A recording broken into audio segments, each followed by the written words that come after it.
Good evening. I'm Jim Mancini. I am the curator of our Autism 200 series, and welcome to our part 2 of addressing challenging behavior. So if you missed part 1 for whatever reason and you say, oh man, I should have checked out part 1, it is available online at our, if you go through our website. So we're very pleased to have Nancy Rosenberg come back. She asked me to not do a long bio for her, so I'm going to dispense with that and just say we're so happy that you're here. She's awesome. And she's at the University of Washington and director of the ABA program there. She might tell you a little bit more about that. And if teachers or anyone has any questions about how to get clock hours, I can talk to you after our lecture tonight. Welcome.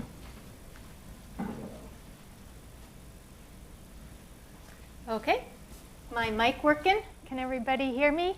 Okay, even in the back there? So welcome everybody. Thank you so much for coming tonight.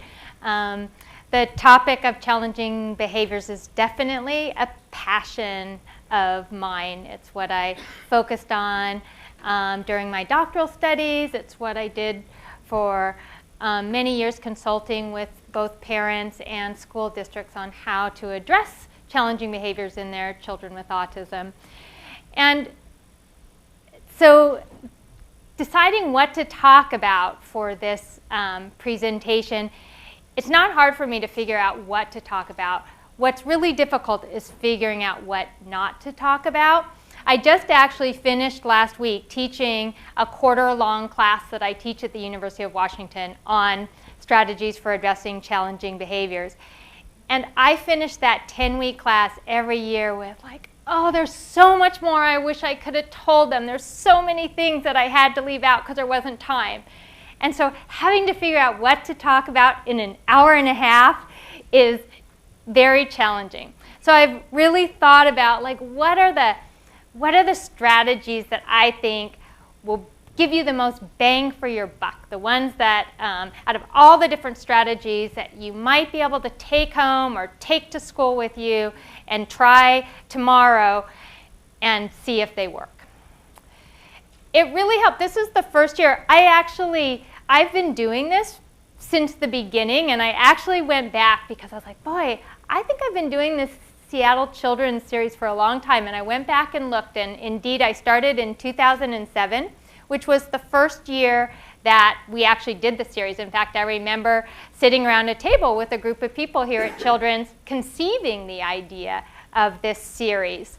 And so this is the first year that we split it into a part 1 and a part 2, the topic of challenging behaviors. And that definitely helped me because it meant that a good piece talking about function of behavior was covered in part 1. And if you haven't seen Dr. Bolter's part 1, which is really about the assessment of problem behavior, I highly recommend it. I'm going to review it briefly here, just in case people haven't seen it, so they have some context. But again, if you haven't seen it, I would highly recommend it. So the framework that I use to talk about challenging behaviors is called positive behavior support. Positive behavior support has its roots in the field of applied behavior analysis. And just like challenging behaviors, it's this big, huge topic that I had to pick one small piece of to talk about tonight. So I picked out what I think are the 4 key ideas of positive behavior support that I wanted to focus on. The first one being one that was actually covered in the part 1 of this. So the key ideas of positive behavior support that I think are so important, one are the idea that behavior serves a function and that we can't treat the behavior, we can't tell you what strategies are going to work unless we know the function of the behavior. And again, I'm going to just touch briefly on that because Dr. Bolter already talked about it. Positive behavior support has a focus on prevention.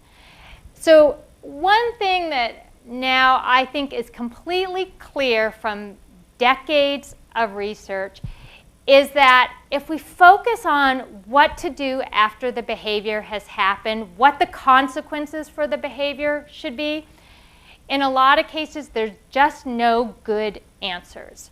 Especially for kids on the autism spectrum, there's just problems. There's problems with punishment. There's problems with extinction, which means just kind of trying not to reinforce the behavior. What we really need to do is focus on trying to keep the behavior from happening in the first place. And it's not where people want to start. A lot of times when I come into a school or I come into a home, people want me to tell them, what do I do when he flops down on the floor and won't get up? Or what do I do when he hits his sibling? Or what do I do when he pulls my hair? And I have to say, it's too late. There's not really good answers at that point. We need to figure out what's happening so that he never flops down on the floor to begin with, or that we set things up so he doesn't pull your hair or hit his sibling. Just because there aren't really good answers after the fact. So a focus on prevention, and I'm going to give you a number of prevention strategies tonight. Another huge idea of positive behavior support is the idea that we're going to teach a replacement for the behavior. A cardinal rule is that you never teach the child just what not to do. You always teach them something else to do instead.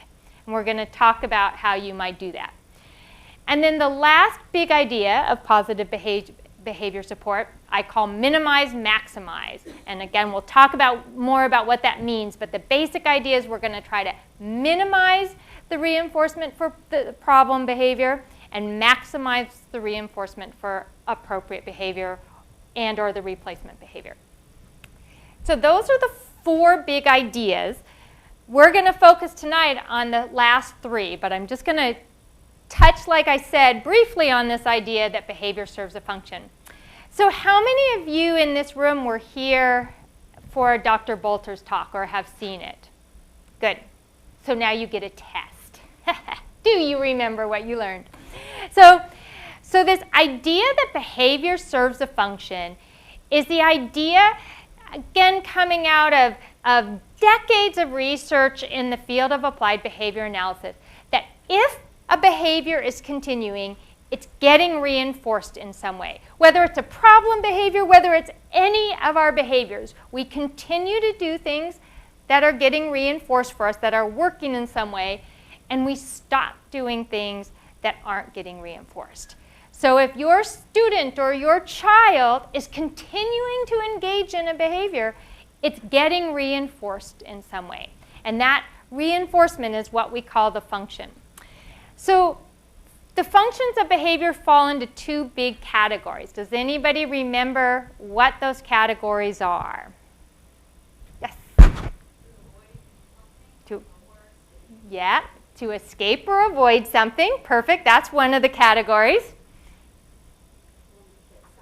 To get something, to obtain something, or I think Eric or Dr. Bolter called it to gain something. So those are the big categories that up until now, all functions of behavior that they've discovered seem to fall in. So to escape, avoid activity. So who can give me an example from just a generic example or example from your own experience of a behavior that a child's engaging in to escape an activity or avoid an activity? Well, I can tell you one thing my daughter does. And, sometimes if they're placing demands on her and she doesn't want to do something, she has learned to do several different types of behaviors, but sometimes she'll pull people's hair because she has learned that when I do that, they stop and they go believe and help. Yes, that is a great example. And I'll probably be, for you guys in the room, I'll probably be repeating a lot of what you say, not because I'm a parrot, but so that the people at the other sites can hear it. So she just gave the example of her child pulling hair at the therapy table because her child gets placed in timeout. So she's learned that pulling hair gets reinforced by getting away from the table. So escape or avoid interaction. So a child who hits another child, when that child tries to interact with them so that the other child leaves. A very effective way if you don't want to have to interact to get another child to leave. I've seen kids who will emit a high-pitched scream when another child comes near to escape or avoid interaction. So to escape pain or discomfort. So sometimes we'll see kids engaging in behavior to try to get rid of something internal. So I don't know if any of you have ever seen a child who starts hitting their head because they have an ear infection, or scratching their stomach because they have a stomach ache. They're trying to escape that internal feeling of discomfort. So those are to escape or avoid. To obtain. So one of the things that kids engage in behavior for is to obtain attention. So who has an example of a behavior of a child to obtain attention? Yes? My own daughter, to obtain attention, she'll start screaming in her head. Yeah. And so she just said her daughter, to obtain attention, will start screaming and hitting her head. Now, there's nothing like hitting your head to get somebody to come running, right? Your mom may be busy trying to get dinner made, attend to a sibling. You start hitting your head, oftentimes somebody will run to you. So it can be a very effective way to obtain attention. To obtain food or toys. So the classic example in the grocery store of the child at the checkout who starts engaging in tantruming behavior because they want candy. And in that particular situation, their parent, their mom or dad's embarrassed because everybody's looking at them, so gives in and gives them the candy. So that the child learn, and kids can learn that in certain situations, this behavior will get reinforced, and in other situations it doesn't. So the child might learn that at the grocery store, if I start doing this, it results in the candy. Maybe in another situation it doesn't. A child who tantrums when you try to turn off their iPad or their computer or their video because they've learned that, you know, you're tired, you just can't deal with the tantrum. All right, we'll turn it on. You can watch a little bit more. So sometimes it's to obtain it, sometimes it's to keep it going. Obtain activities. And then Dr. Bolter talked also about this function of what we call in behavior analysis automatic reinforcement, where a child's just doing it for some sort of internal reason, not because they're trying to get you to do something different, but because for whatever reason, and often we don't know, it's making them feel good. So a lot of what we call self-stimulatory behaviors in the autism world. Those are just to obtain internal stimulation. So that's the idea, the brief idea of behavior serving a function. And if you're interested in trying to understand how to figure out what function your child's behavior or your student's behavior is serving, I would again recommend you watch Dr. Bolter's part of this series, because I'm not going to talk anymore about how to figure out the function. I'm just going to stress how important it is. I think people kind of don't want to have to deal with this idea we have to figure out the function. They want me to come into their home or into their school and they say, my child's hitting his head, what should I do? And to me, that's kind of like you stepping into the doctor's office and saying, doctor, I have a headache, fix it. Well, what is the doctor going to do? What is the doctor going to say if you go into his office and say, I have a headache? He's going to get more information. He may run some tests. He may do some sort of different an examination of you. So you asking somebody, what should I do for my child hitting their head, is just like asking the doctor, what should I do for my headache? I have to tell you, I don't know until we know the function. So even though it seems like a bother to spend the time trying to figure out the function, it really does matter for what strategies you choose. And it matters for the prevention strategies you choose. It matters for replacement behaviors you may teach. And it matters for the consequences you may put in. So I'm just going to give you a couple examples of that. So I just said this anyway. We care about the function so we can choose the right prevention strategies, so we can teach appropriate alternative behaviors, and so we can set our consequences up right. So let me give you a couple examples. So say you have 8-year-old Johnny here who's misbehaving during math time. Okay, so this is a student. One of the prevention strategies that I'm going to talk about, which can be a very effective prevention strategy sometimes, is making the task easier. So if a child is trying to escape something, making it easier can be a very effective prevention strategy. So if the function of Johnny's behavior is to escape math because it's too difficult, this is a great prevention strategy, and it should really help in this situation. But if the function of Johnny's behavior is attention, if he's doing this because he loves it when the teacher comes over and starts yelling at him for misbehaving, is making it easier going to change that? No, it's not. It's not going to change at all. He's still going to want that attention. So you got to know the function. Okay, so here's 6-year-old Sarah misbehaving during transitions to gen ed classrooms. And I'm actually going to do quite a bit on transitions because they tend to be so problematic for kids on the spectrum.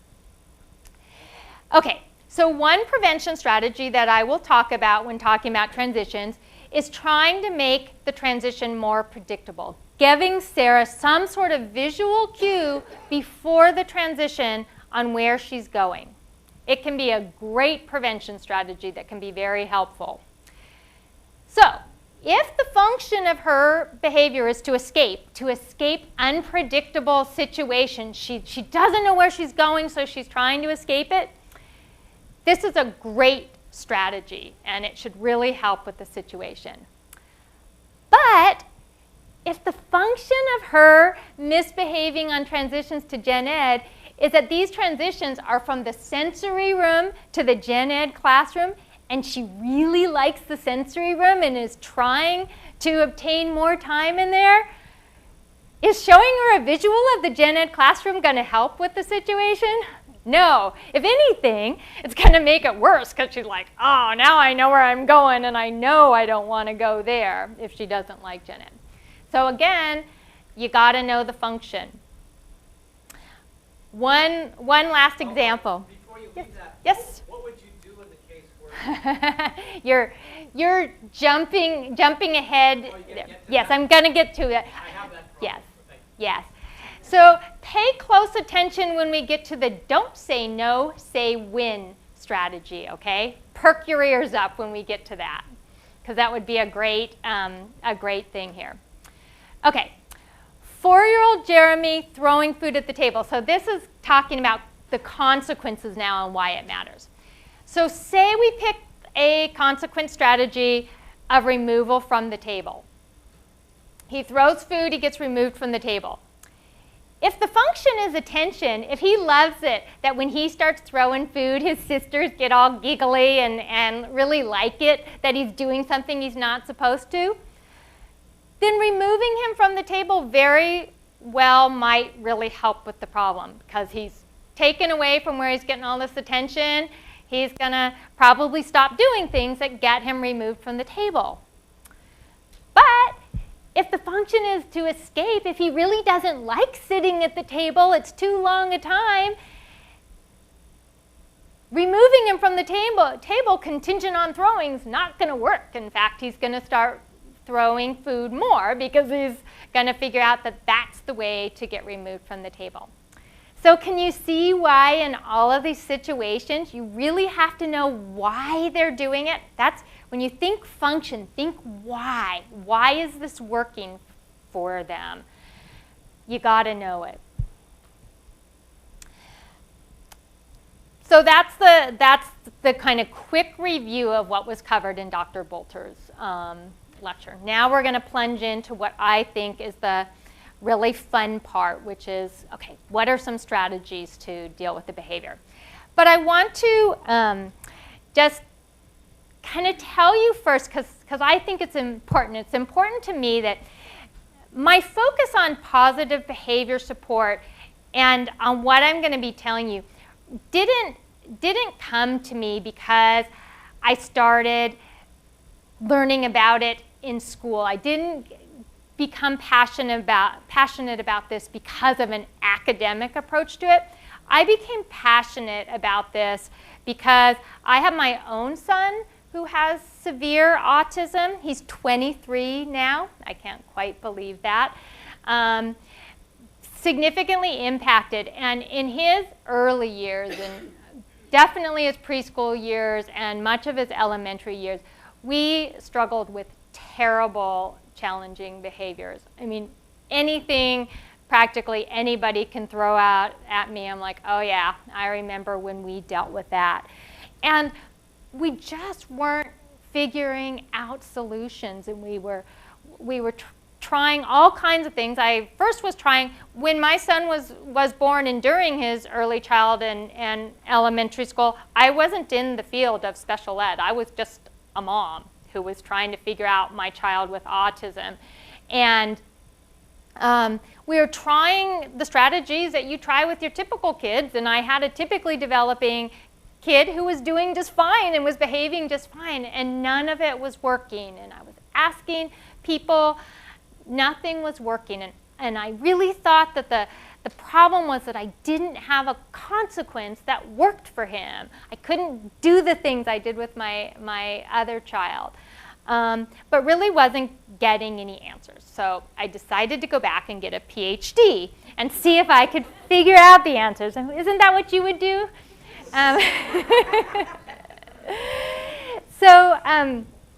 I was so lucky that right when I started my PhD, I got it at the University of Washington, and they had just gotten a grant to develop leadership among doctoral students in positive behavior support. So literally my first week of school, I got to sit on a seminar on positive behavior support and continued it all the way through school. And so I just started learning right away. And I just started taking the strategies and the principles that I was learning home with me and trying them with my son. We were struggling both at home, and they were struggling mightily at school. I mean, we were struggling everywhere. His SLP was struggling, his OT was struggling, his ABA therapists were struggling. And we just started using these strategies that I'm going to tell you about one by one, trying them out in the different places, and just saw over time his behaviors just start to decrease more and more. And I tell you, when he was like in 2nd or 3rd grade, I really thought there was no way we were going to be able to keep him home with us once he got bigger than me, because his behaviors were so extreme. And now he's 23, he's way bigger than me, and he still lives at home with us. We are delighted to have him living at home with us because he's a pleasure to be with, and we really, I feel like, got his behaviors under control with positive behavior support. And so that's why I care so much about kind of trying to help other people, because I've seen these things, how they can change a family's life. So that's just my little, why I care about this. Okay, so now let's move into a focus on prevention. So again, a huge topic, and I had to pick one piece of it to talk to you about tonight. So I decided I could choose 5 strategies to talk to you about. And I kind of cheated, because you'll see in a couple of them I embedded several strategies within that one. But still, I think these are, again, I was thinking about things that you could take home and try tomorrow. So the first one is the idea of shared control. So shared control. So I said that function matters, right? Function matters with prevention strategies.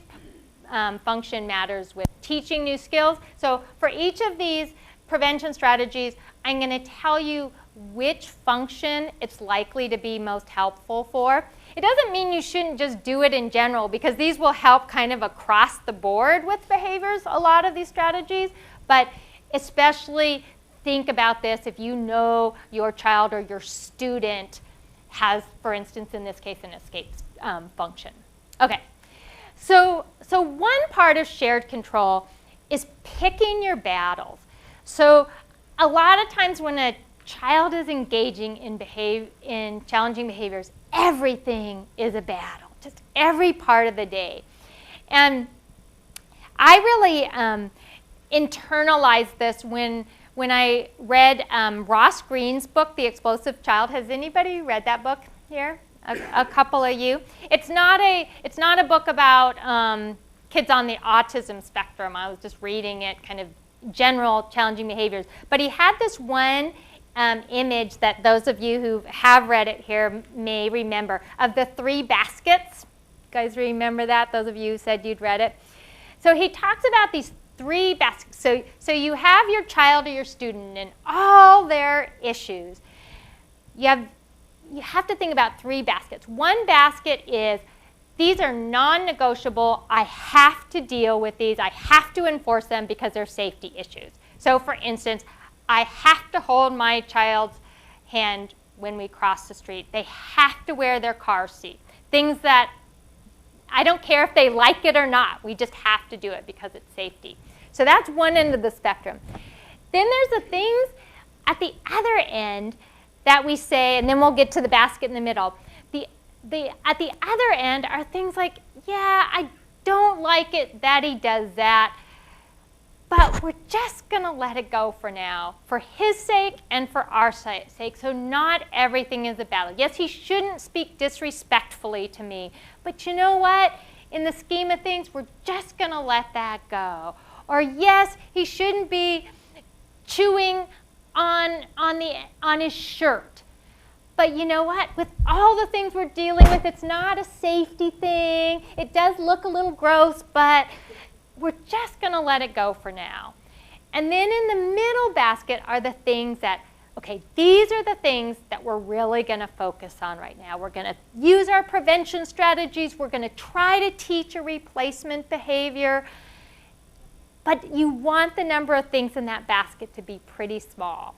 Because especially when we get to teaching replacement behaviors, it can be a lot of work. And believe me, I know what it's like to have to teach these things when you're tired and you haven't slept well because your child doesn't sleep well, and you just have so much going on. So you don't want to be tackling a lot of things at once. So that idea of picking your battles, think, could I just let go of this one for now?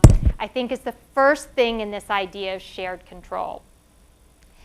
The next one is offering choices. So if you want to give partial control to your child, and what I've found working both with my son and lots of other kids is that when you're having lots of battles over control, like just trying to meet them halfway some of the times can make a huge difference.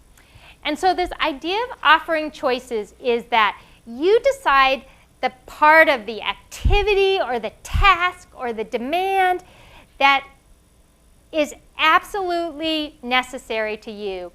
And then you try to figure out how to give them choice about everything else about it. So here's one example. So we used to have all of these battles around teeth brushing. My son hated to brush his teeth.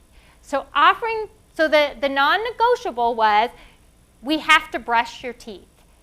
But the choices were all around, okay, we got 2 different kinds of toothpaste. We have the SpongeBob toothpaste and we have the Disney Princess toothpaste. Which one do you want? We have 3 different toothbrushes. You can choose which one you want. Do you want to hold your squishy toy while I brush your teeth? Or do you want to hold your Spider-Man figurine? Do you want me to sing the Barney song? Or do you want me to sing you do not want me to sing the Barney song. Or do you want me to sing Row, Row, Row Your Boat?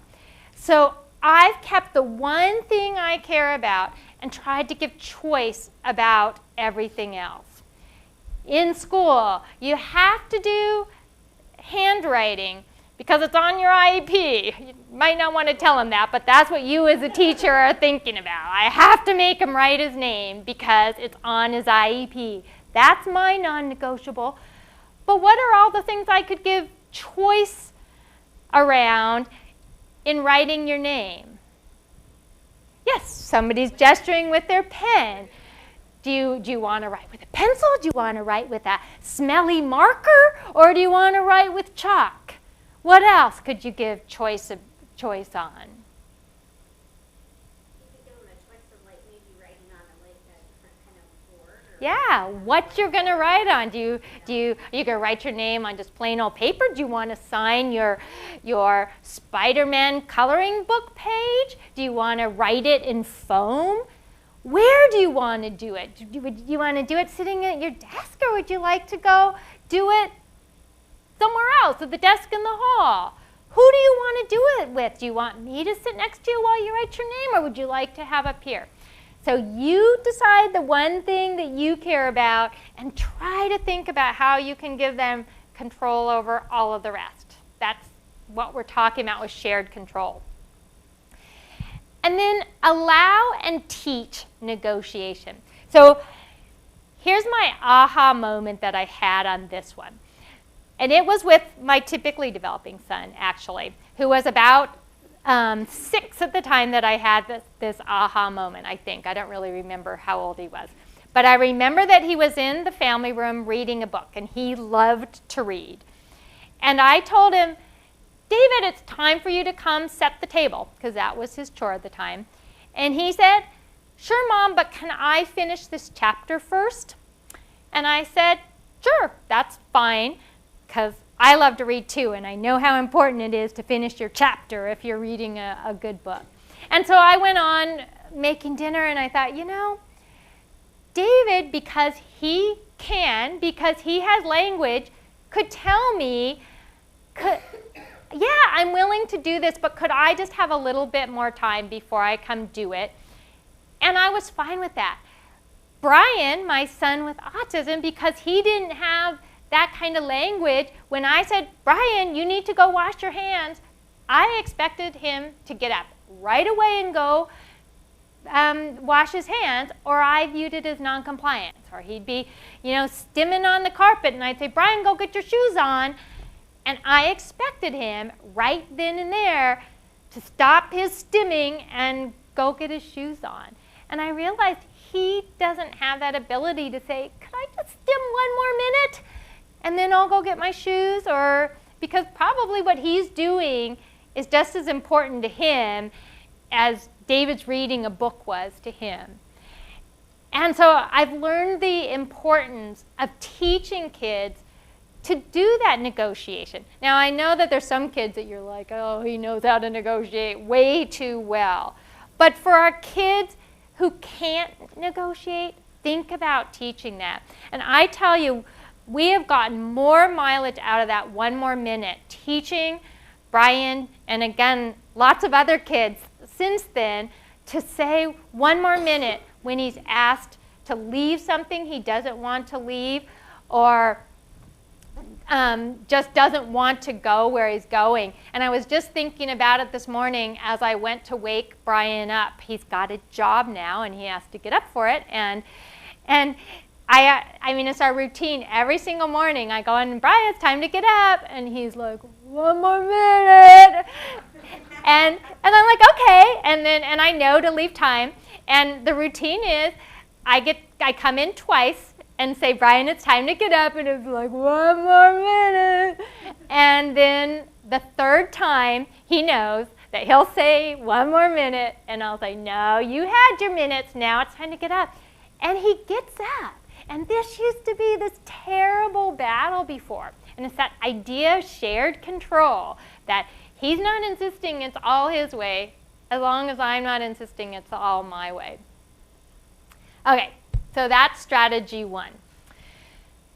So strategy 2, this was the one I alluded to earlier. Don't say no, say when. So this one is particularly good if you have a function of gaining a tangible. So this can be either they want something that they can't have, or they want to not stop something that they're doing. Both of those we think of as obtaining a tangible. So what this strategy is rather than saying, no, you can't have it, which is usually what provokes the tantrum or the head hitting or the whatever your behavior is, you say yes. Yes, you can have it. When? And then you show or tell the child when he or she will get the item that he wants. You can do it by showing him.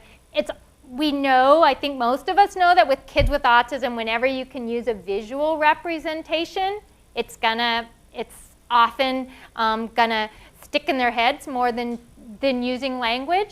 So if you can show them where it is on the schedule. So you have your child at school who has been playing on the iPad, you're absolutely dreading, telling him it's gonna be time to be done with the iPad because you know it's going to evoke a tantrum. You say, it's time to be done, iPad. He's like, I don't want to be done with iPad. You say, I know. I don't want you to be done with iPad either. Look, we have to do reading, and then you get to do iPad again, and you show him on the schedule. Or the child comes to you, I want to do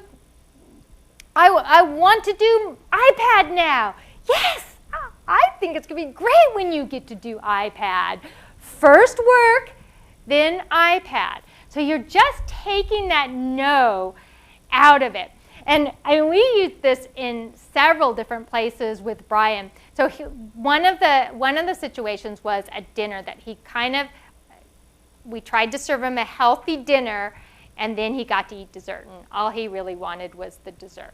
And so he'd just be constantly asking for dessert, and his preferred dessert was potato chips. He's a salty guy instead of a sweets guy. So he'd say potato chips, and we'd say, no, you have to finish your dinner. And he'd be like, ah! As soon as he'd hear no, and then he'd do it again 2 seconds later. Potato chips, please. No, it's time to finish your dinner. Ah! And so just turning it around, and we had a little visual. He'd say, potato chips. And we'd be like, yes, you get potato chips. Look, first dinner, then potato chips. And how can he tantrum when I just said yes, right? And then a little while later, he'd say, potato chips. And I'd be like, I know, it's going to be so awesome. You get your potato chips, first potato chips, then dinner. And so you're doing a couple things. So first, with some kids, just hearing the no is the trigger, and you're not saying no.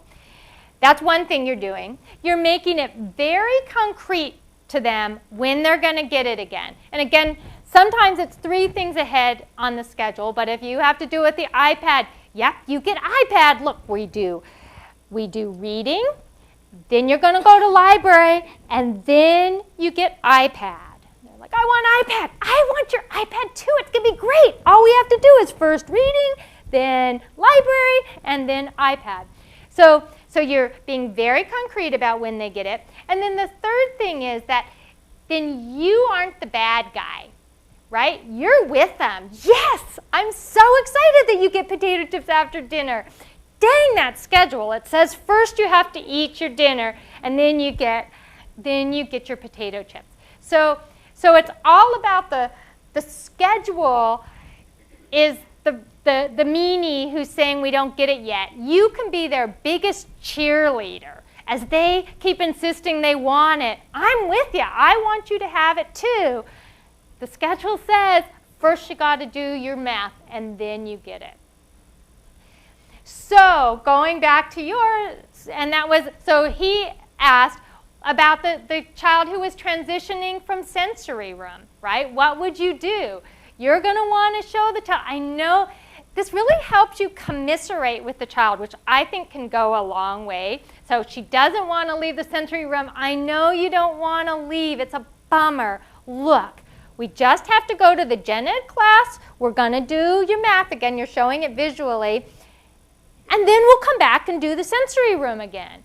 And it can make a huge difference to a child. I think a lot of times they have no idea when it's going to get offered again. And if they know exactly what they have to do before getting it, it can make it much easier for them. Okay, so that's the don't say no, say when strategy. So the next one is what's called behavioral momentum. Is anybody here familiar with the term behavioral momentum? A couple of you.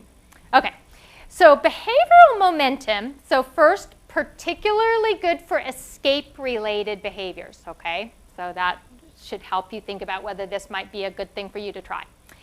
So the idea is, so we have a child who's, it's especially good when they're being non-compliant with certain demands. Okay, that's when we tend to use behavioral momentum. So you just know, again, asking them to give up their iPad is going to result in it, or asking them to clean up, or whatever the demand is, or get in their car seat, or whatever. What behavioral momentum is getting the child, what I think of as on a roll of compliance before delivering the difficult demand. So you give 3 to 5 easy directives and then the hard one. So what might this look like? So we have little George. So George hates to get in his car seat, and you just dread asking him to do it because you know it's going to be a battle. So you give him a series of easy things that he can do no problem first. So you say, George, touch your nose. He touches his nose. Good job, George. Give me 5. George gives you 5. Awesome, George, you gave me 5. Can you clap your hands? George claps his hands. He's like, wow, I am pretty impressive. Excellent, you clapped your hands. Climb in your car seat. Ta-da! And this sounds pretty simple and maybe a little unbelievable, but I have to say the research on this is pretty impressive in how it can work to get kids to comply with demands. So they always kind of start out in the research kind of collecting the series of demands that the child is complying with between 0 and 10% of the time. Then they find these directives that the child's perfectly willing to do, and they show that if you throw those in first, the child's willing to comply with the more difficult demand. One of the places that we used this pretty effectively was for this, think about that dreaded demand that you just don't want to have to deliver to your child or to your student. And mine was trying to get Brian out of the bathtub. He loved water, and it was so hard to get him out. And you know, for a while I was just getting utterly soaked as I tried to get him splashing out of the bathtub. I finally figured out, probably way longer than I should have, that I should empty out the water first. But it was still very difficult. The tub was all slippery, he was all slippery, and he was fighting me. So I would do this, and he had an ABA program, so he was very good at these simple things like touch your nose, pat your head, rub your tummy. And I'd do a sequence of those, and then I'd just throw in stand up. And he'd just stand right up, and I'd get him out of there so quick. Again, the analogy that they use in the literature is thinking of it like a snowball running down a hill. It's actually the same concept of momentum that they use in physics. As it's rolling down the hill, going faster and faster, it gets harder to stop. And it's the same idea with the kids in compliance, that when you're on a roll of compliance, it's harder to put on the brakes and start non-complying. Okay, so here's just another example. It's been used in food refusal. There's research on this. So an example. So you pick something that the child really likes, in this case, piece of French fry. Okay, take a bite. And you give the child a piece of French fry. Wow, that was great. Nice job. Take another bite. You give them another piece of French fry. Wow, excellent. You're a good eater. Take another bite of French fry. Well done. take a bite, and now you give them carrots. And they eat. So something to experiment with. Again, very easy thing to just take home and try, or take to school and try.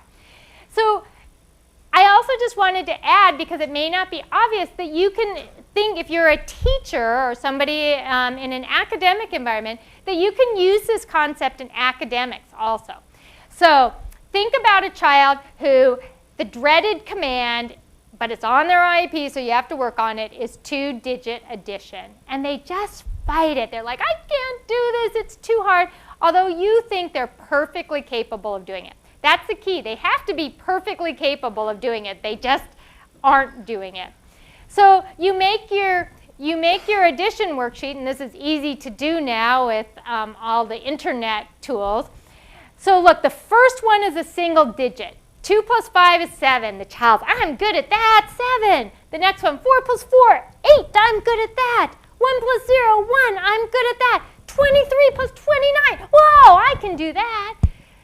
Then it goes back again to 1 digit. 2 plus 6, 2 plus 9. And then you throw in a double digit. So it's just like that same concept of behavioral momentum, except put on a worksheet.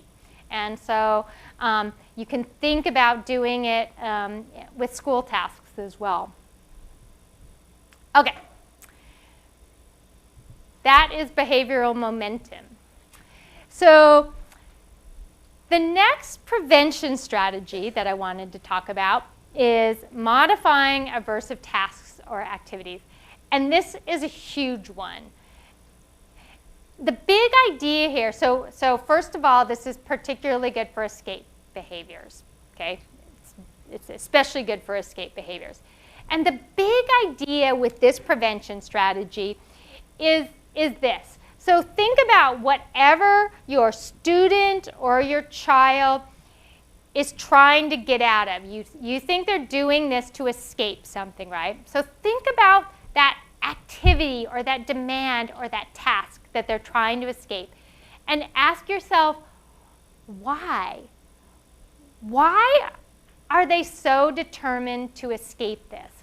Now, I firmly believe that kids don't come into the world disliking things. They don't come into the world disliking math or disliking sitting at the therapy table working, or disliking name your thing, sitting in circle time at school. They start disliking it because they've found that in some way it's aversive to them. And so if you want to prevent it, you need to think about why. Yeah, I think of it as, in some way, this demand, this activity, this situation has exceeded their belief in what they're able to cope with. It may not have exceeded your belief in what they should be able to cope with, but it's exceeded their belief in what they're able to cope with. And so if we're going to try to prevent it, we have to try to modify that situation in some way so that they feel like they can cope with it and don't have to engage in behaviors to get out of it. And this just takes a little thought on your part, and sometimes a little experimentation, because there's lots of ways we could modify it. So for instance, can I make it easier? So is the problem that is just too hard for them? And again, we have to let go of what I think they should be able to do, and try to see it from their perspective. And so making it easier sometimes means going back below what we think they're capable to a point that they are willing to do it. And one of the reasons sometimes we have to make it way easier than what we want is because they've developed this association now. Like, they're looking at a math worksheet and they're saying, I cannot do math. And so because again, they didn't come into this not liking math, but they've had experiences doing it and failing typically that have suggested to them, this is too hard for me. And so we have to go way back to super easy stuff to convince them, you can do math, it's not that bad, and then slowly make it more difficult again, but very much slower than we obviously did before. So can I make it easier? Can I make it shorter?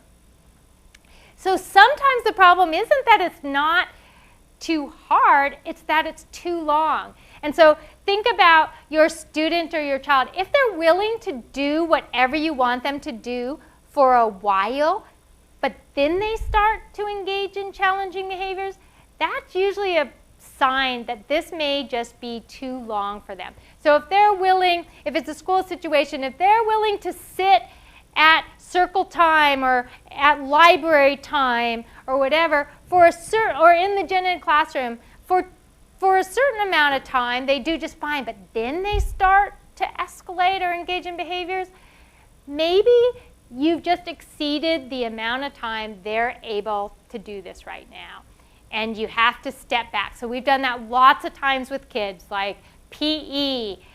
Yes, we'd like them to be in PE for the full 30 minutes, but we need to start now with they're going to be in PE for 3 minutes. Till we convince them PE is not that bad. All you have to do is step in the door, walk once around. You are all done PE. You are great at PE. And you do that for a while till they're like, okay, I don't have to engage in behaviors in PE. This is easy. All they're going to ask me to do is walk around the perimeter of the gym once. And then you're like, okay, we're going to do PE. I need you to walk around the perimeter and bounce the ball once. So then you just slowly start increasing it. Can I make it more meaningful? So sometimes, a lot of times, actually, with kids with autism, what's meaningful to us, we know why we're having them do this. It has absolutely no meaning to them. So being creative and trying to think, how can I make this more meaningful to this child? So here's an example of that. And it wasn't so related to challenging behaviors, it was more related to learning. But we had all kinds of challenging behaviors during our ABA program where we were trying to get our son to learn his letters and his numbers. And we were doing, you know, like touch 3, touch 4, touch 9 on cards, kind of endlessly, thousands of trials, and having lots of behavior, and he wasn't learning his numbers. I mean, I can't imagine how many trials we did, and he still couldn't discriminate 0 and 8. And we tried all these kinds of things. Well, at some point, as he got taller, I came up with the idea of when he got home from school, I would have him push the combination on the garage to get into the house, and he wanted to get into the house because he knew he was going to have a snack. And so I cleverly made the combo 0808. And boy, did he learn those numbers fast. When the point of discriminating the numbers was to get into the garage. And we ascertained he really did learn them. It wasn't that he just learned the position on the pad, because then we started testing it in other places. So we made it meaningful to him. So think about if there's a way with an aversive task you can make it more meaningful. Can I embed it in something fun, kind of the same thing? Can I give more help with it? So again, we have our conception of what this child should be capable of, and then there's the reality, or at least what they think they're capable of.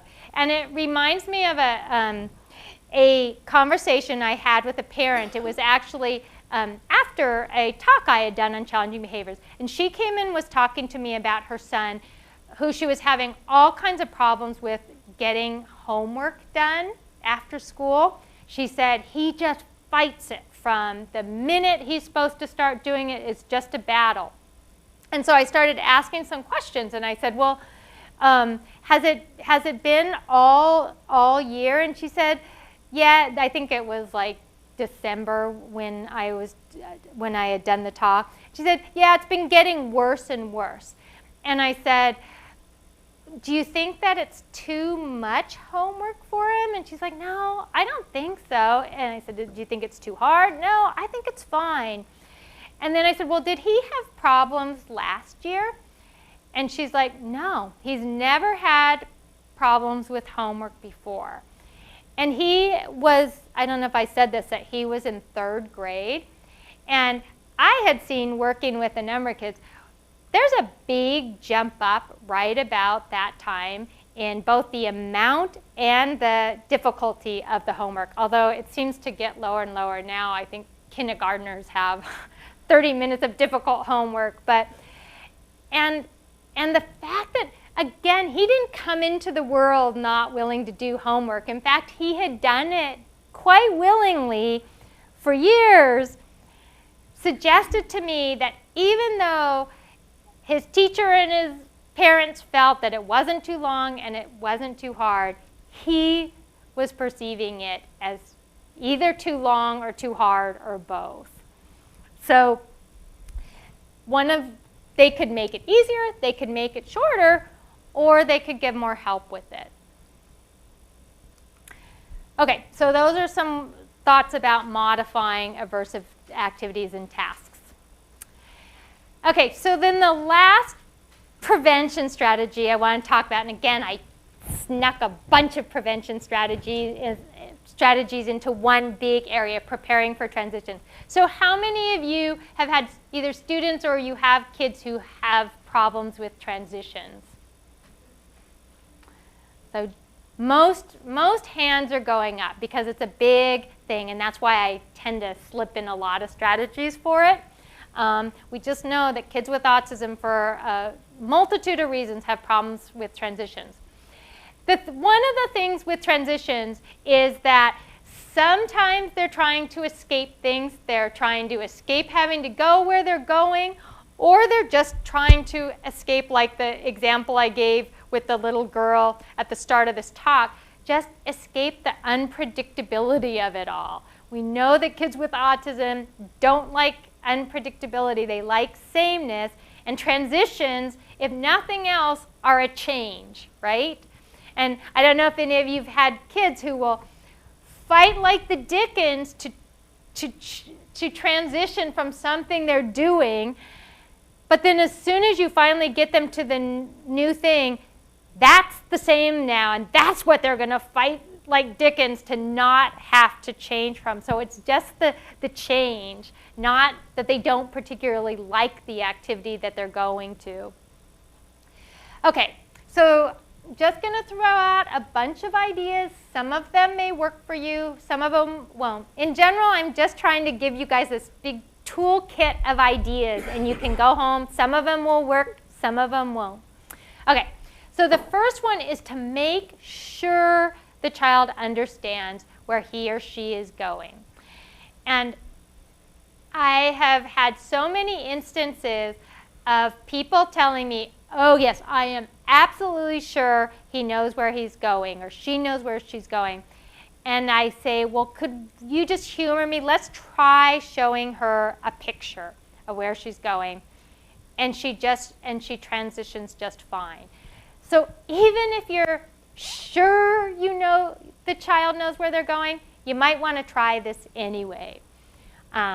So giving either with pictures, some kids, pictures, if the pictures aren't working, sometimes you might want to try actual objects that represent where they're going. And you might have to use it a couple times. Don't give up too soon, because they have to learn that this object means I'm going here. So whether it's a lunchbox or they're carrying a ball, which means they're going to PE, or they're carrying a book, which means they're going to the gen ed class. Again, don't give up the first day that you have them carry a book and it doesn't work, because they haven't associated that that book means this is where I'm going. But one strategy to try. Give plenty of warning, and this is one that most people know, but people just don't do quite as often as they think they do. I've seen it a lot of times, especially in school situations where the child will definitely have this on their IEP under accommodations that they're supposed to be given warnings, but I just see people forgetting, right? You get busy, you don't have time, and then all of a sudden it's time to transition and this child is just told it's time to go.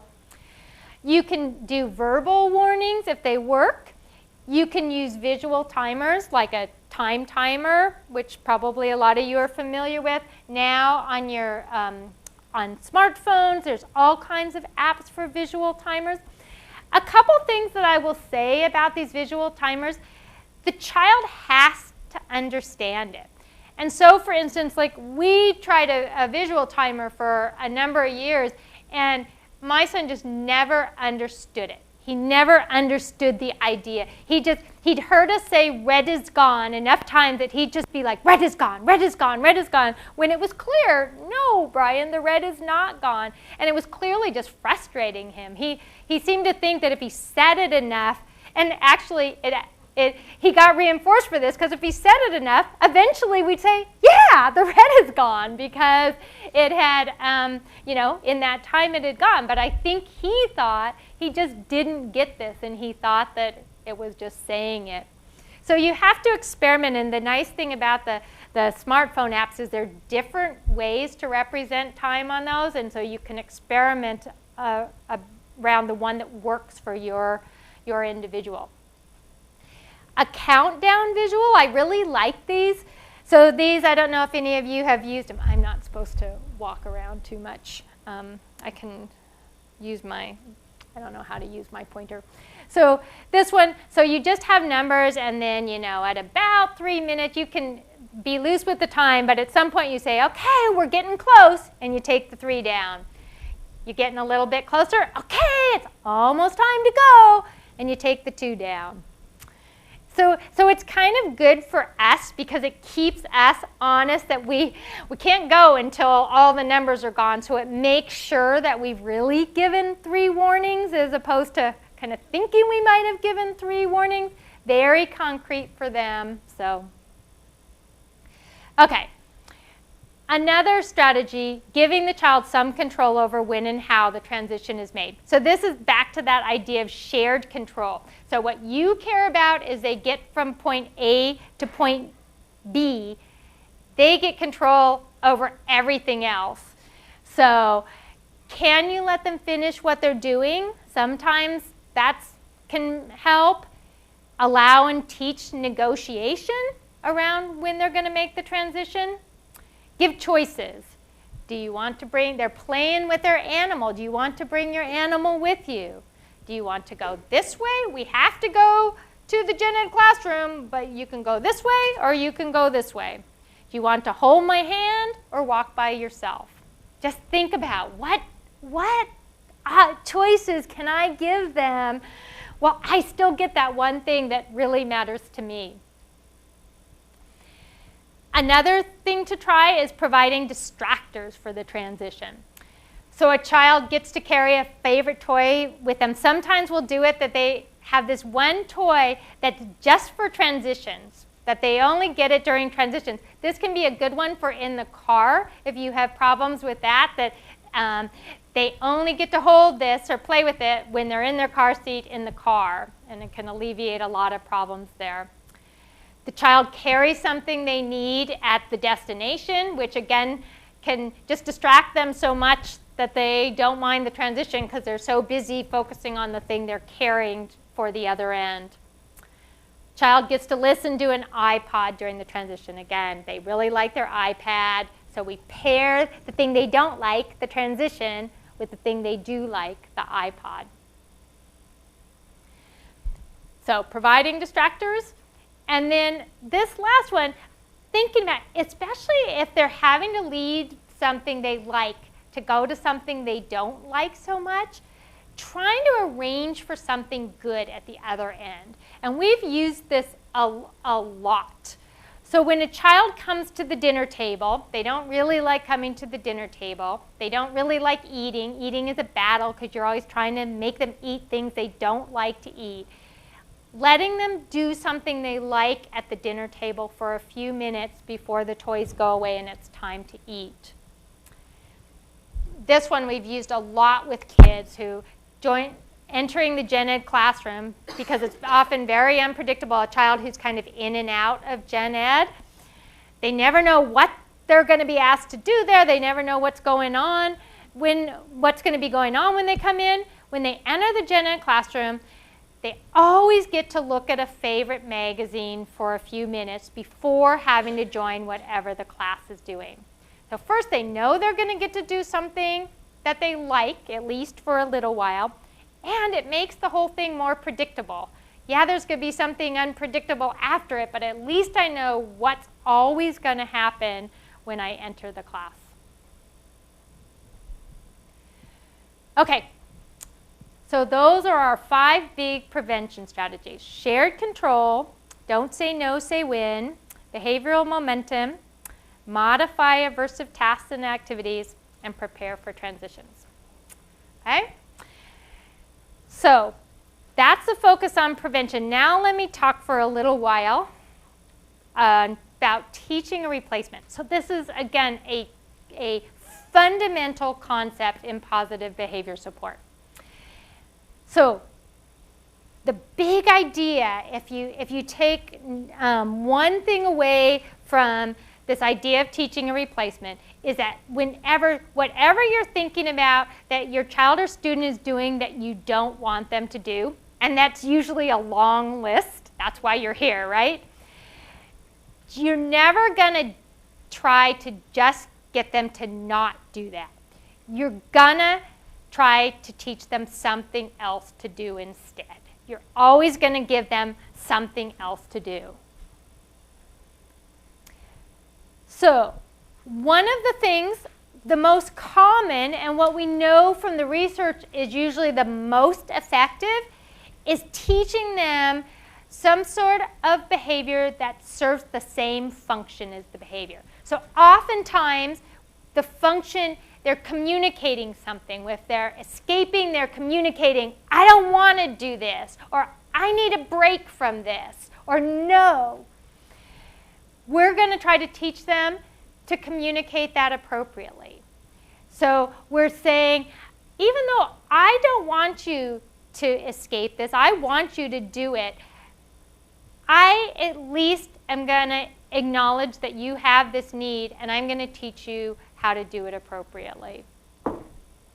So to think about a communicative alternative, you think about, if my child or my student in this situation could communicate appropriately, what do I think he would say?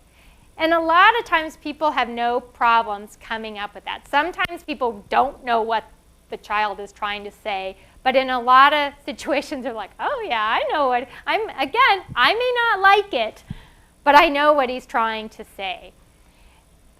First thing we're going to do is try to teach him an appropriate way to say it. Then we can teach him, so we want him to sit through library time.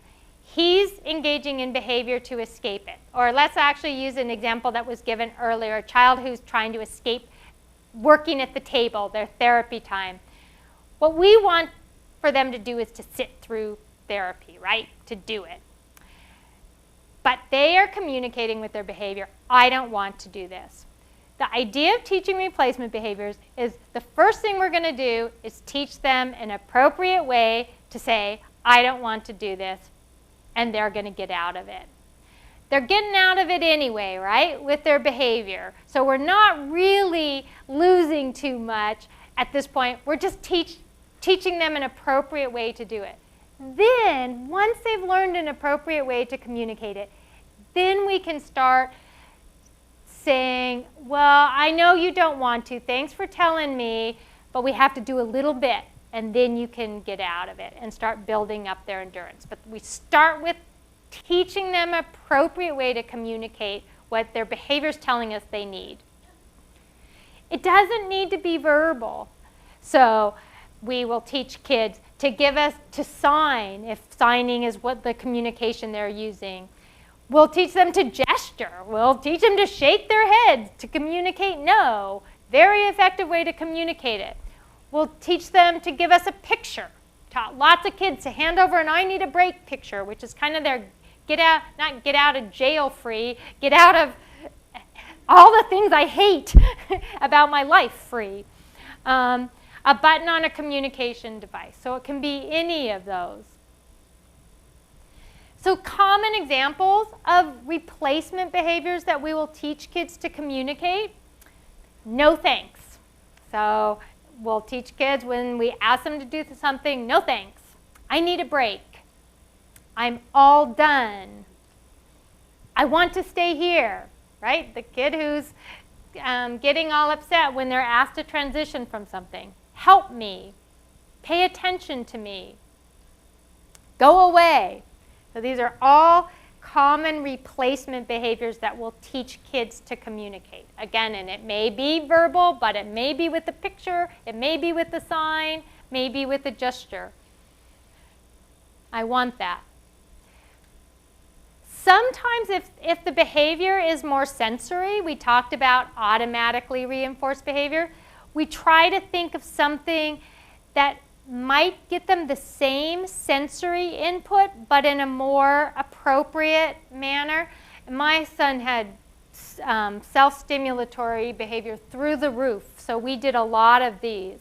So thinking about what would give similar sensory feedback in a more appropriate manner. So a chewy instead of hand biting for a child who hand bites. So a child who's always flapping their hands in the air. Well, if you could teach them, and we did, to flap down here, the child, it might not be quite as good as whatever they're getting from up here, but down here, it looks a lot more appropriate. And like we actually started, Brian was a huge hand flapper, and we, once he started wearing jeans, started putting all kinds of different keychain type things on his a belt loop, and just taught him to flap that. Looked totally appropriate, or at least way more appropriate than flapping hands. Picking its silly putty instead of nose. We did this with one child who would pick their nose in class, and obviously not very great in a gen ed environment. We were really trying to include him, and we decided he wasn't doing it for any social reasons. No, people were trying to ignore it, so we just got him some silly putty. We're trying to, not to be gross about it, but like, what do you get from picking your nose, and what could we give you to that might replace that? Kissing mom instead of mouthing. So this is one of my all-time favorite replacement behaviors with Brian. He used to, so in his early years, he paid no attention to me at all. But at some point, with a lot of work, he started obviously recognizing who I was and liking to interact with me. And one of the things he would do is he'd just come in, he would mouth me. And he just kind of mouthed my face. And he was very oral also. And at first, I was delighted because he would only mouth me. So I was obviously special, and I just welcomed any sort of initiation. But after a while, it started getting pretty old. I mean, I was constantly just wiping saliva off my face. And in case anyone was wondering, saliva does nothing for your complexion. I was kind of hoping for a while that maybe it would be like some expensive cream, but it wasn't. So I was like, okay, so what are the functions of the behavior? It must be some sort of social thing, right? Because he's only doing it with me. If it was just sensory, then he'd be doing it to anybody, because anybody's face is like anybody else's. But there's also, and I knew him, again, he did lots of oral stuff. So I knew he was also getting something oral out of it, pleasurable out of just the mouthing part of it. So I was like, okay, so what is something that could replace both of those functions, or at least try to replace them and be more appropriate? I thought, well, what if I teach him to kiss me? And he'd never learned how to kiss. So we taught him how to kiss. We just kind of practice outside of this situation. And then every time he'd come up and start to mouth me, I'd be like, because that's how we taught him. We taught him to imitate that. And I'd get him to kiss my cheek. And it worked great. He started always coming up and kissing me. And then it was awesome because, and he did it for years. He only really stopped doing it a couple years ago. And people, even as a teenager, he'd just kind of walk up and give me a kiss. And all my friends would be like, oh, I wish my child would do that. And I mean, we'd be standing in the line at Costco and Brian would just walk up and give me a kiss. And I'd just have people say, oh, I think that's so awesome that your son does that. And I was like, I know, it's great. So, but we got something that met the same function. He was interacting with me, but in a oral way that worked for him. So, and then the last thing to think about in teaching replacement is we'll teach calming strategies. So sometimes teaching them something that replaces the function just isn't going to work. You know when you take your child to the dentist and they start tantruming that what they're communicating is, I don't want to. But it's just not a choice, right? There's things that even if we teach them the appropriate communication, we can't give it to them. So sometimes we'll just teach them a coping strategy instead. So sometimes we'll teach a child, before you start engaging in behavior, try taking some deep breaths, or try squeezing your hands together. So a child who wants to hit somebody, we'll teach them to, when they get upset like that, squeeze your hands together.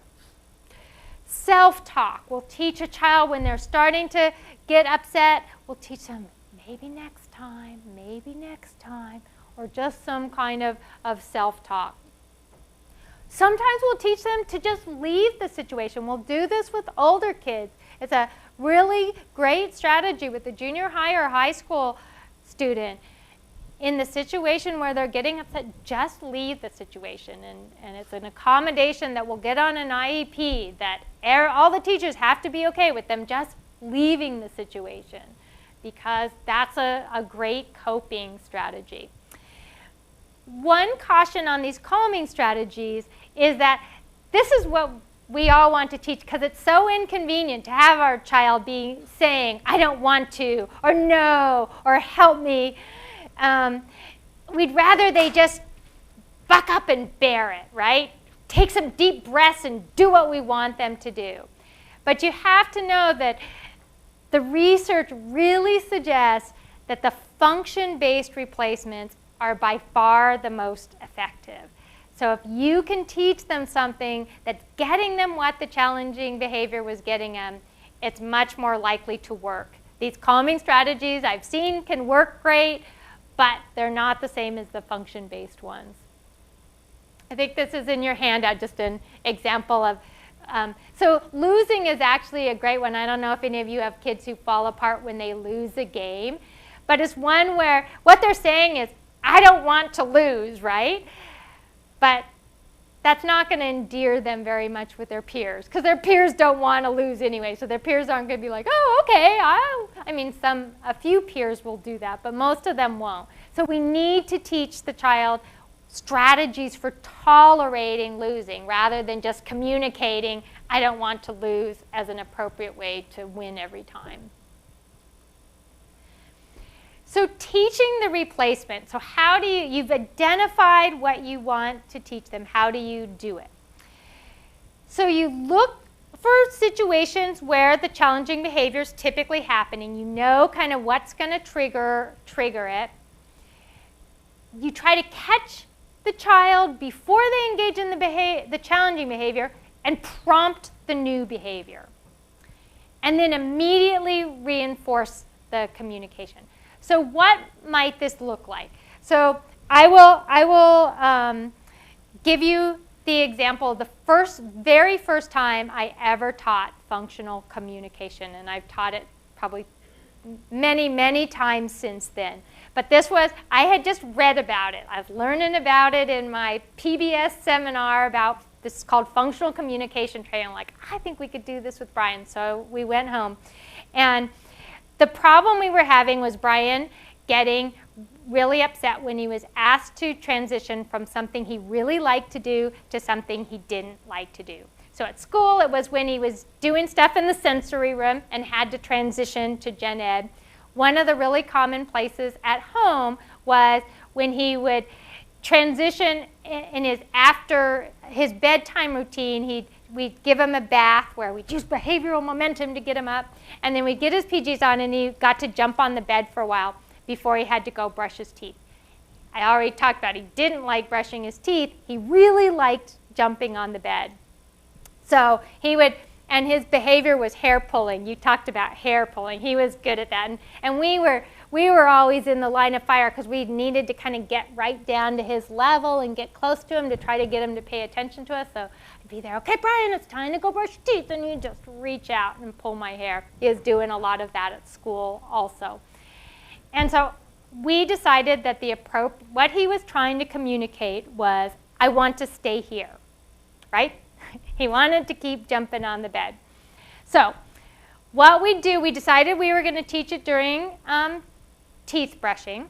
So we would go up to him. We decided we'd just let go of actually brushing teeth for a week or so while we taught this, because you kind of have to do that. You have to let go of what you want to focus on teaching the child to communicate appropriately. So what we would do is I would go up to him as he's jumping on the bed. I'd get in front of him like I usually did, and I'd say, Brian, it's time to go brush your teeth. Say, I want to stay here. He wasn't very verbal, but he could repeat phrases. He was really good at repeating phrases, so I could do that. I could say, I want to stay here.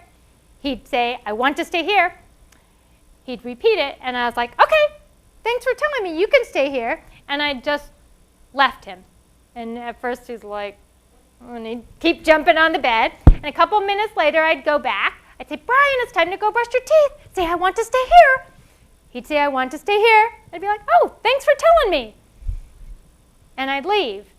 And I think he had no idea what was going on, but he loved it. Because I just, like that night, I probably did that 10 times. I'd come there. I'd say, Brian, it's time to brush your teeth. Say, I want to stay here. He'd say it, and I'd leave. And what was so amazing to me, and I've seen this again and again teaching kids functional communication, is that it may take him 1,000 trials to learn his shapes, but he learned I want to stay here like in a night. He learned it so quickly. And so like within just a couple days, I just go, Brian, it's time to go brush your teeth. I want to stay here. And I'd leave. So that's how you teach it. You kind of put them in the situation, you prompt the new communication, and then you reinforce it by whatever it is that they're communicating. So I know you have to practice this. So I know you guys are wondering, yeah, but what happens when he needs to really brush his teeth? And believe me, I was wondering that too. I was like, yeah, this is all well and good. He's saying this. It's great he learned it so fast. But we got to brush teeth at some point, right? And again, this was the first time I'd done this, so I didn't know what was going to happen. So that is teaching tolerance to delay of reinforcement.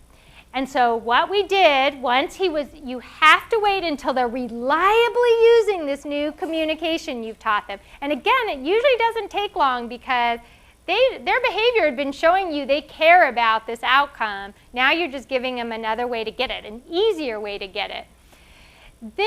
So what we decided once he had it was he was going to get to do it twice. He was going to get to say, I want to stay here. And then on the third time when he said it, we were going to say, yeah, I know you want to stay here, but now we really have to go brush teeth. And it was like a miracle. And I have people who can vouch for this miracle because they were there too. That we found that if we let him say it a couple times, he would then be willing to transition. And I have to say, I've just seen that with kids again and again, that we think we teach them to say, I need a break, they're never going to work again. Or we teach them to say, I don't want to. They're never going to do anything they want to again. And it's that thing of shared control again, that most of the time they don't. They will be willing to do it as long as we're giving them a little bit of control. So ways that you can start building up their tolerance for delay to getting what they want. So you can start saying, so you've taught a child, I need a break. Sure, you can have a break, but let's write, you're letting them get out of handwriting. Let's write one letter, and then you can have your break. So you start just sneaking in a little bit of a demand before you give them what they want, and then gradually increase it. I can see you need help. So you've taught a child to say, I need help, instead of screeching, and they've got it down, except that they're saying, I need help all of the time. I can see you need help. Give me 1 minute, and then I'll come help you. So you start with just a little bit of time, and then build it up. You already had 2 minutes, just like Brian and the I want to stay here. You already had 2 more minutes. It's now time to come to dinner.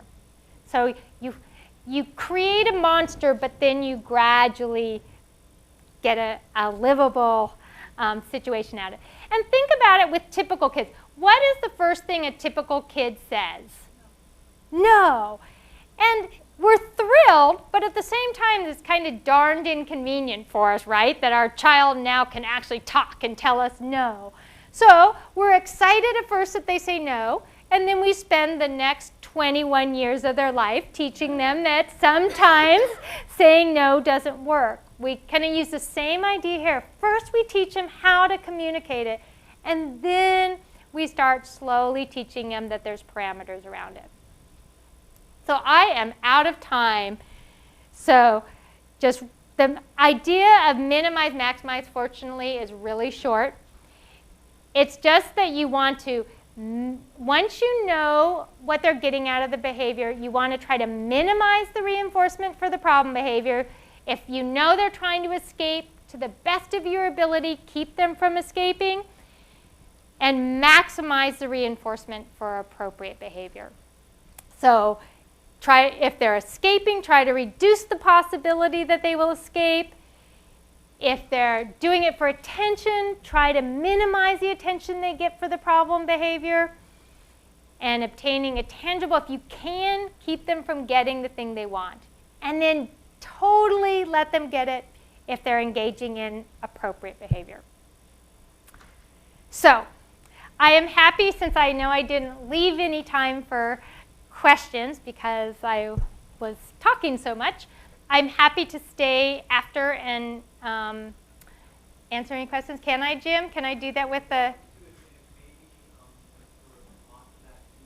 the other sites first? Okay. Okay. They can come up and talk to me. Thank you. Yep. Okay. I want to just, since I think you all have the handout, I want to direct your attention to 2 things in your handout that you can just look at. I've put a page of some resources if you want some more reading on positive behavior support. I gave a couple for parents and a couple for schools that I would recommend. And then just something about if you're really, these are just simple strategies for not too extreme behaviors that I talked about, but if you feel like you are dealing with something more difficult or complex, some ways to get help. So does anybody in the other sites have any quick questions for me?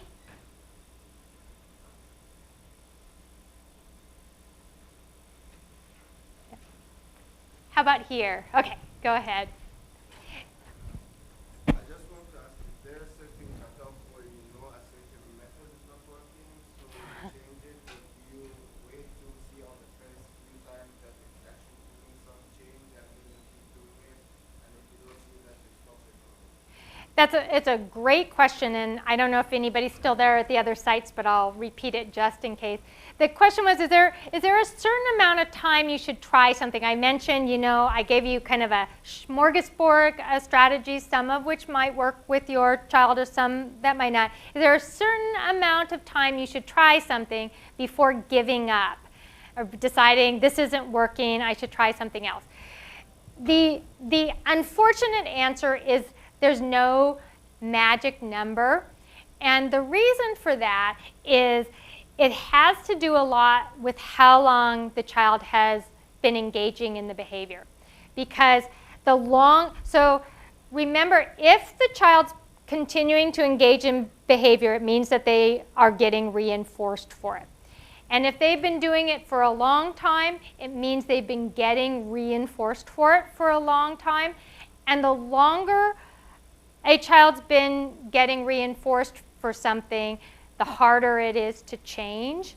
So if it's a new behavior that hasn't been happening for very long, I would expect any of these strategies, if they're going to work pretty quickly. Whereas if it's been something that's going on for a long time, you may have to try it longer. So for example, like the prevention strategy of make something easier.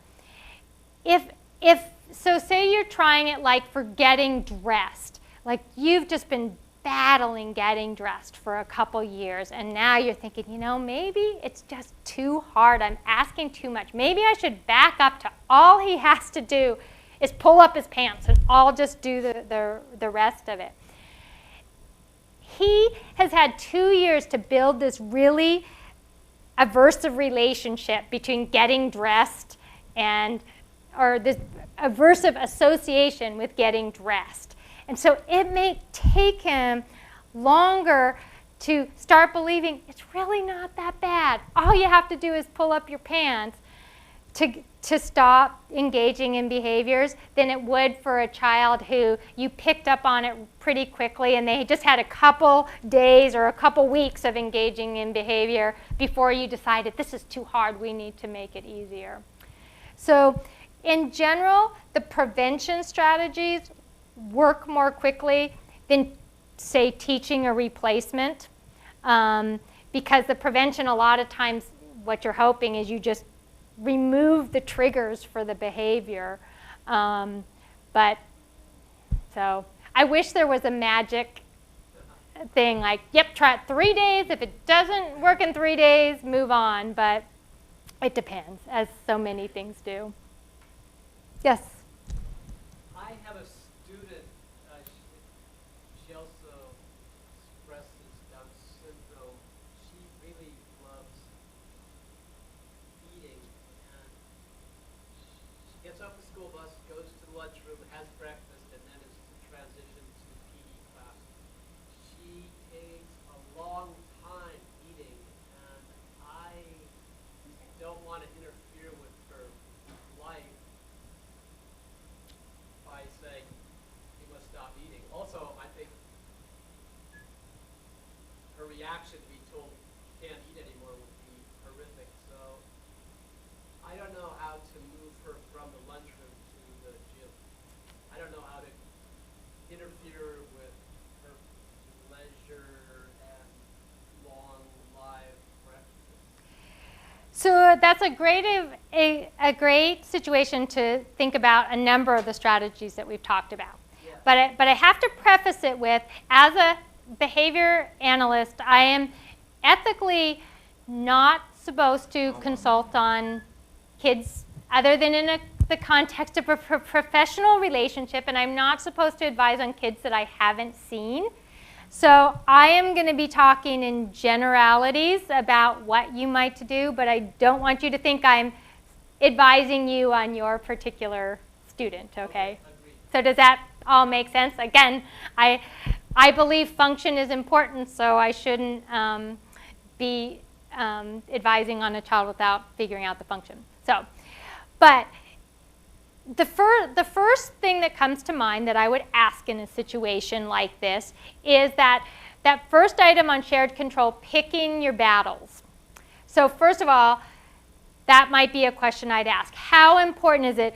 Again, I don't know this child or the amount of problem behaviors that are being dealt with, but if there's a lot, I'd say, like, let her finish her breakfast. If that gets her off to a good start, if we're going to, doing something at the start of the day that causes problems can sometimes be really problematic, because then the whole day is messed up. And so if you can do something at the start of the day to set the tone, I mean, we'll often look for, kids who just, it seems like their whole day is a battle. what could they do right after they get to school that's pleasurable to them to set the stage? And so with this person, it could be that you have that thing and let's not mess with it. Okay, so that might be one thing I would think about is pick your battles. Another thing would be, okay, I need to, so now we're talking about transitions, right? Transitions from something that she really likes to something that maybe she doesn't like as well. So thinking about the transition strategies. So one would be to, so giving warnings, right? That was one. Giving warnings of when you're going to have to transition. With this situation, you could do it in several ways. You could use a visual timer to give her warnings. You could use a countdown visual to give her warnings. You could even use the food itself as the visual, that this is how much you get to eat for breakfast, and that's it. I'm going to put what you're allowed to have here. Then there's no, again, you're not saying you have to stop eating. It's the food that's saying you have to stop eating. That's all the food there is. I know. I wish you could keep eating too, but all the food's gone. So you can use kind of the food as the bad guy.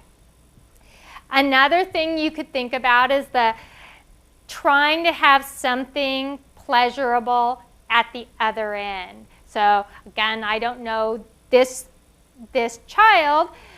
In the worst case, could she pick one thing from her breakfast that she gets to take with her or that you're going to carry and she eats at the other end, if food is really what's most reinforcing? But is there something else that she really likes that you could use for that one transition of the day?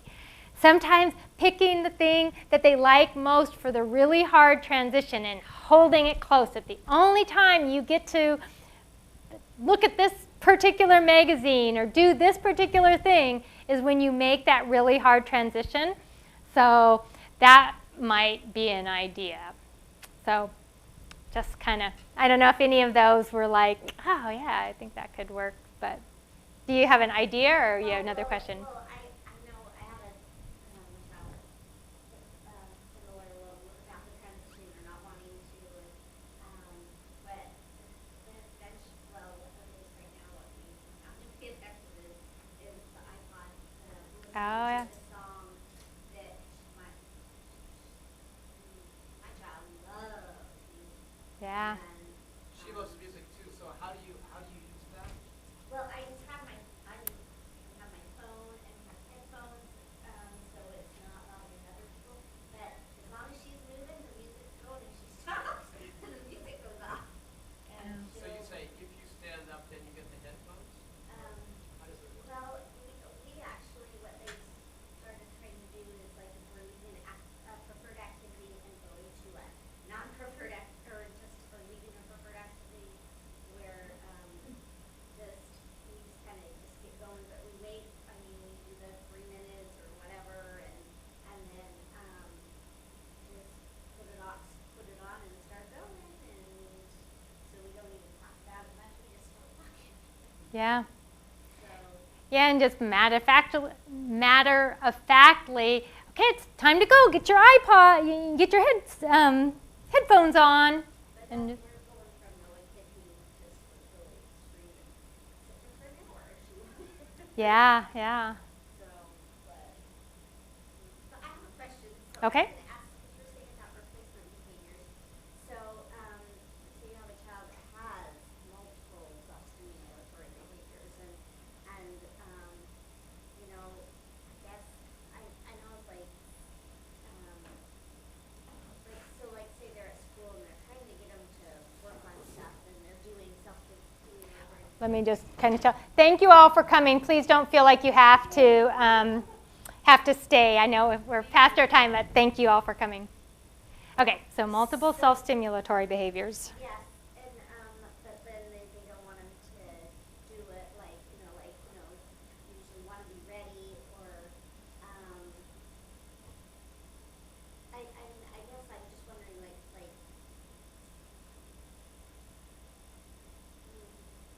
okay, so say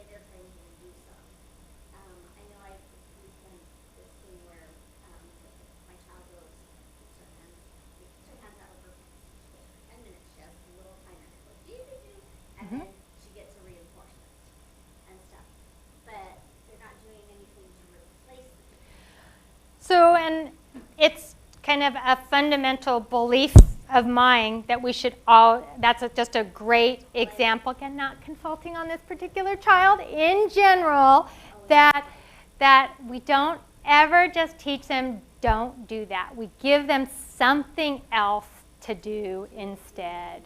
I mean, think about, I think of the self-stimulatory behaviors a lot of times like some of the habits that we've had. I don't know if any of you have chewed your fingernails, or I used to drink Diet Coke, way too much Diet Coke, and it was just kind of this habit.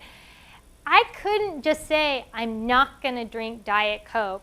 I needed to give myself something else to do at that time. So I switched, to seltzer water with juice. People who bite their fingernails, they have to give themselves something else to do instead. So it's the same thing, like telling a child to not do this, but not giving them a replacement behavior. I couldn't do it, so why would I think that a child could do it, or anybody?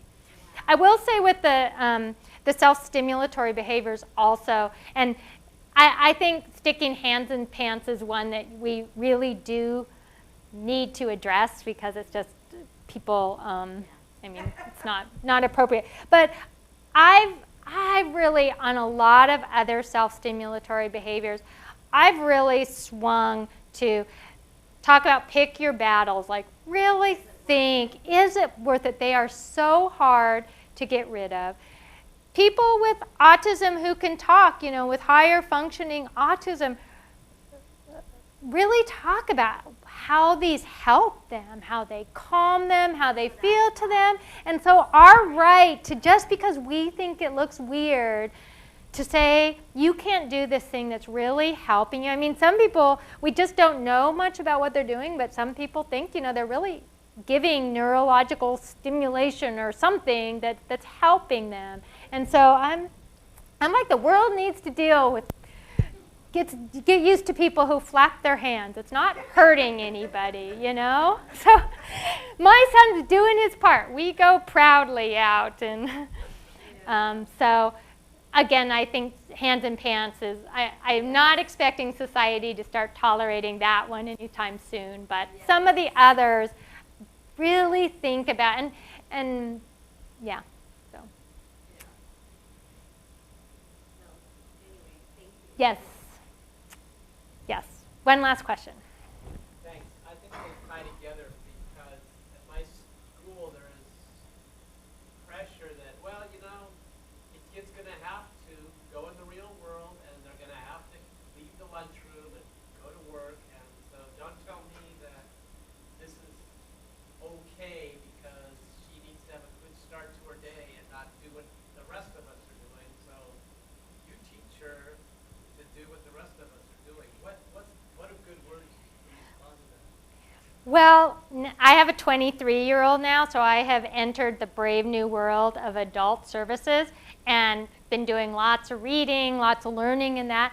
And we are learning that in our places of employment also, that we need to make accommodations for people, and that if we want a healthy, involved workforce, we need to make accommodations for people. We need to offer break areas for people. We need to have places where, we need to have things that people can sit on that allow them to bounce. We need to give people flexible schedules, right? All of us, not even people with special needs.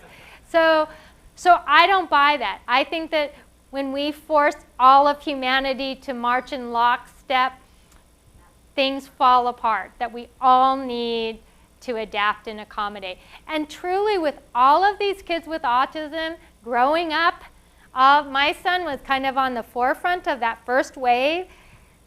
There's going to be so many kids with autism who are now adults with autism that need jobs. And places of employment are going to have to accommodate. And so, is that a good answer? That's great. Good. All right. Thank you all so much for coming. I appreciate it. Hope you all have something you can go home and try.